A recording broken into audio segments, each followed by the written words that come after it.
What's good, y'all? It's not Stop No with another video. Finally, get to sit down and talk some boxing. Um, I've been in the middle of moving, so I'm finally starting to settle down. So I get to talk a little boxing. What's coming up for today?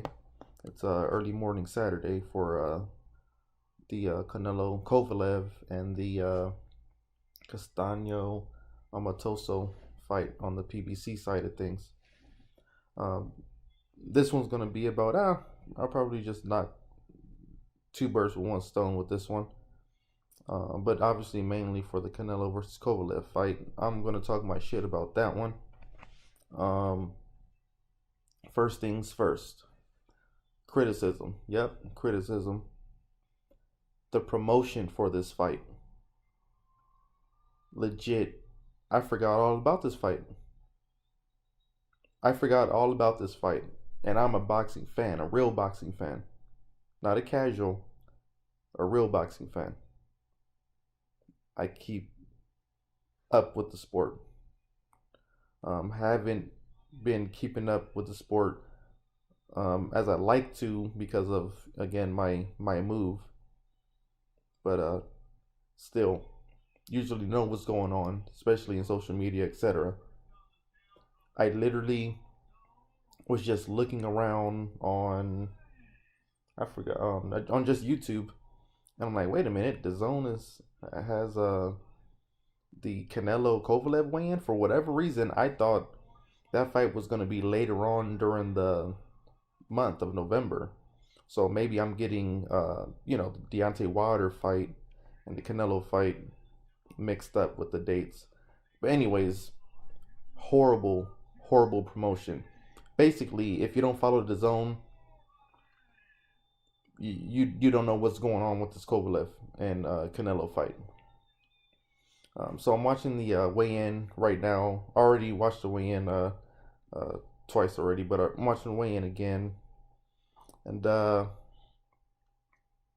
yeah, man. So the fight is being obviously at 175 pounds. Canelo once again moving up to fight somebody, which, it's a solid name, obviously. Sergey Crusher Kovalev. Thing is about Sergey Crusher Kovalev, we already know his weakness. We've seen Andre Ward beat him twice, bodied him the second fight, literally folded him up like a lawn chair. We saw him knocked out before with Leader Alvarez. So his chin has been checked once, twice, maybe even three times before, and his body has been checked. We know he's susceptible to the body. We know he can get hurt now. Canelo, like always, he's been a big boy messing around with these little fish in these little lower weight classes. That's what he's always done that. Been picking on little people all his life, as far as boxing wise. The thing is, it's weird for Canelo because you got to give him his props, but then at the same time, it's asterisks everywhere. You know what I mean? He'll hit you with the real good fights, as the first Triple G fight, even the second Triple G fight where he went toe to toe and said, okay, let's go Mexican style on you then, and then beat him both times, and then he gives you the Daniel Jacobs fight. Those are real fights. Those are real, like, oh shit, is he gonna win or lose type fights, not gimme fights. So I get that, but then he'll give you some random Joe Schmo, Liam Smiths or whatever the fuck he would throw in there, some nobodies out of nowhere. I don't know, it's just weird. As far as being weird, this fight just in general is weird to me. You're gonna jump up in weight again, knowing that you have the Charlos, or at least a Charlo, knowing that the 160 is stacked, knowing that you're on the Zone, and you got other people to fight on the Zone, i.e., what's the old dude's name? Um, Demetrius Andrade. He's still sitting back, waiting for him. Threat right there in his division.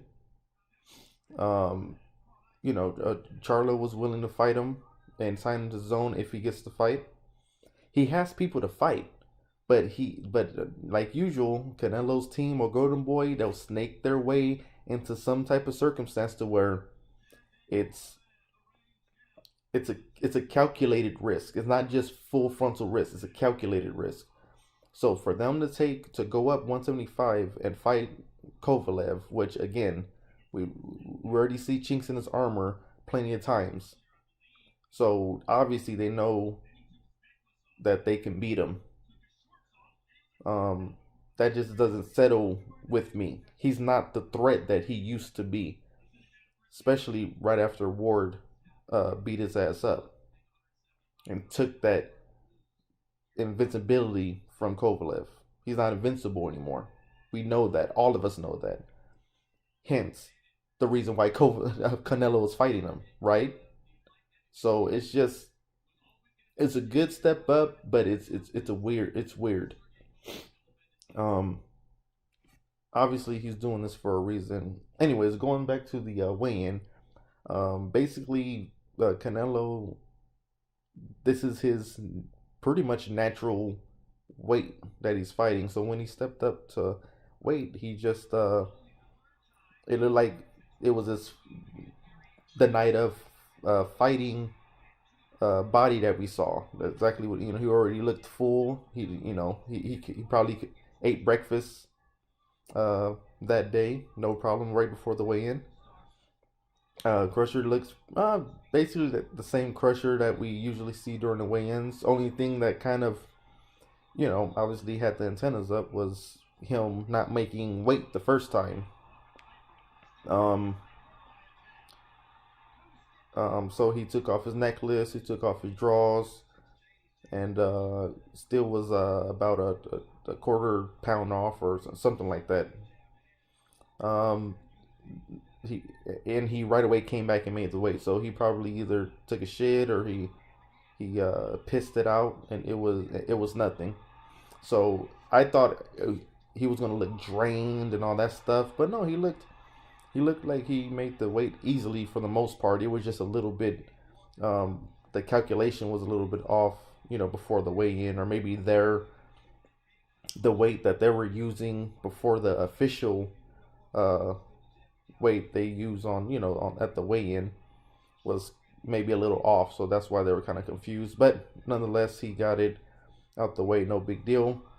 I heard that there's some type of rehydration clause for tonight, so we will see what happens. Supposedly supposed to be some type of you can't go up 10 pounds over. So if we're saying 175, you can't go no more than 185. There's always something with Canelo. He's gonna put something in that contract to benefit him. Um, it we'll see what happens. I'm gonna watch it. I'm not paying for this shit. Fuck the zone. I'm not paying for it. I'm watching it somewhere, casino somewhere. Um, I would just want to see how Canelo is going to win. I'm pretty sure he's going to win via body shots. He's going to have the more energy, the faster hands, stuff like that. And I want to see how he gets inside of Kovalev's straight punches, because he has to go inside. So we'll see. So I got Canelo, um, maybe late stoppage or decision, because Canelo headlining the zone plus in Vegas. It's Canelo's already up fucking 4-0 before the fight already starts. We already know that. It's gonna be interesting, man. As far as that, the whole undercard, nobody cares. I could care less about anybody else on the undercard. I don't even know who else is fighting on the undercard for the zone card. Let's switch it up. Right before, hopefully I can get these fights in before the main event for Canelo Kovalev is the Castaño versus Omatoso fight on the PBC side, things on FS1 for free. For free. Anyways, um, underrated fight. I think is going to be a good fight that people are going to be sleeping on. Castaño made a really good count of himself when he fought Erislandy Lara. I think this year, probably early this year, and then Omatoso won. Was it? I forgot his name, not Kirkland, but anyways, Omatoso's a good puncher from Nigeria. Castaño's coming from Argentina.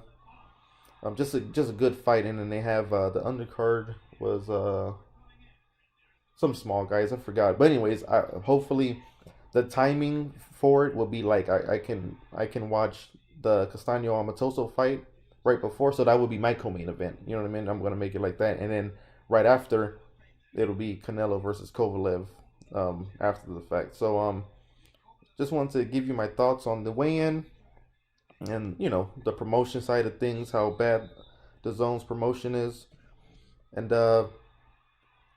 let's see what happens tonight.